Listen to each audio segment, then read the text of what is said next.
Hello, Marilyn. Should I renew the New Yorker? Yeah, absolutely. 4 years? Don't start. 3. 4. Not 4. Nowhere near 4. 3 years, 8 months, 22 days, and 15 hours. Hey, Marilyn. I heard something very peculiar. Is there some kind of winter phenomenon, maybe due to air density or lack of humidity, where sound is distorted, particularly at night? No. You know, it's like when you're in a canyon and sounds that are generated miles away seem like they're coming from very near. Isn't it possible that I could have heard a sound which seemed like it was coming from my cabin, but in fact it was coming from someplace quite distant? No. You see, my point is I heard this sound twice, in fact. And if I'd have to guess what it is, I'd say it was a voice. Yeah. It was a human voice.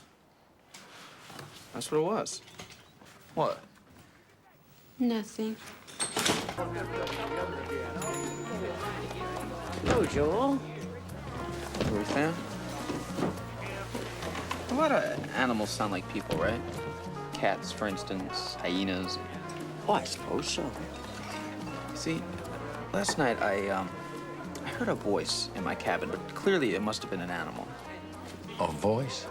Yeah, well, I mean, that's what it most closely approximated. What?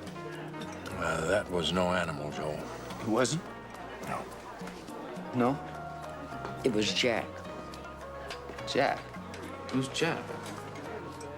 Jack's back. Who's Jack? Maggie didn't tell you?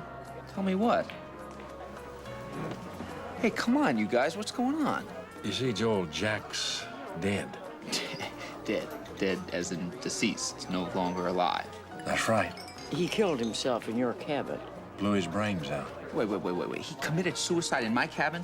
Took his life? Shot himself in my cabin? It was a long time ago, Joel. I don't believe it. Why didn't anyone tell me? How come you didn't tell me? How could anyone not tell me? We thought you knew. Well, I didn't. Hey, O'Connell? Yeah, what now, Flashman? Oh, well, it's just a little something you neglected to mention when you rented me the cabin. Oh, what, the oven vent thing? No, Jack. You know, gun in the mouth, pull the trigger, Jack. Oh, that. Well, that's your answer? Well, I forgot. You forgot? Yeah, sorry. You forgot to mention that a man sprayed his brains across the walls of my cabin. Yes. You purposely withheld that information, O'Connell.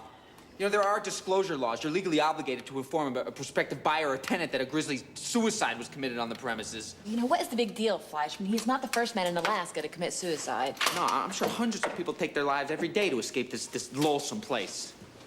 But this is the only one who did it in my cabin. I mean, he is the only one, I assume. Yes. Well, what? You could have neglected to tell me something else, like there was an axe murder or a serial killing. Flashman? Look, I want information, O'Connell. I want to know who he was and why he killed himself. How should I know, Flashman? It was over 40 years ago. Well, did he write a note? He might have written a note. No. Well, yes. Sort of. What do you mean, sort of? Well, it wasn't in a traditional sense. He crawled over to the wall and wrote alone, alone with his blood. He did what? Look, Flashman, you've been there over a year. If someone hadn't spilled the beans, you'd still be perfectly happy. I heard something last night. You heard something? Yeah. Something like a voice. Wait a minute. Joel Fleischman, a rational, overeducated New York doctor's implying an encounter with the supernatural? I mean, this pillar of empiricism has bought into the lore of a primitive Alaskan town and believes in ghosts? No, I don't believe in ghosts. Well? I can't believe you would treat another human being in such a willfully duplicitous way. You should have told me. I had a right to make an informed choice. Fleischman, there was no choice. You either slept in a ghost-infested cabin or you slept outside. That's not the point, O'Connell. All right, I'm sorry. It won't happen again.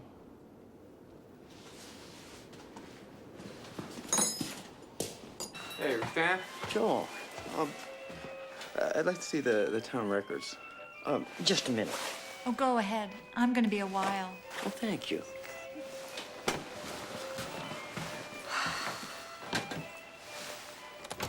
Well, let me see if we can find what you want. I think we can. Great. I appreciate it. Watch out for this third step from the bottom. The plank's loose.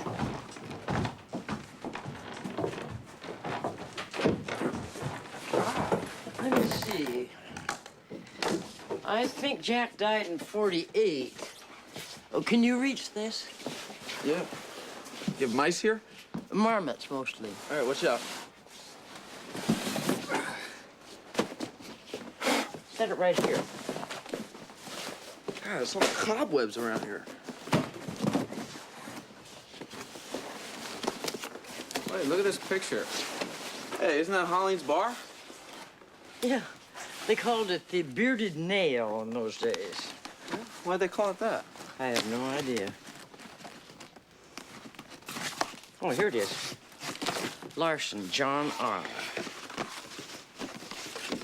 There's Jack. Wow. Boy, he was young. I imagined him much older. He looks... Oh, he looks so normal. Here's the police report. The victim is an unmarried 30-year-old white male, short blonde hair, brown eyes. He was a geologist. Came from Indianapolis, came up here to prospect for gold. Well, why would someone like that take his own life? He was a solitary man, not very social. And he became despondent. He was 30 years old, Ruth Ann. He had his whole life ahead of him. It's easy to lose your perspective, Joel, when you're snowbound and trapped alone in the wilds of winter. Your cabin was isolated back then. Oh, back then? It's not exactly the hub of a thriving metropolis right now. Well, you have infrastructure, Joel, a road. Jack was paddling upriver without a canoe. I think I have some of his belongings. Oh, yeah? Ah, here. These were here when I took over the store, but nobody ever came for them.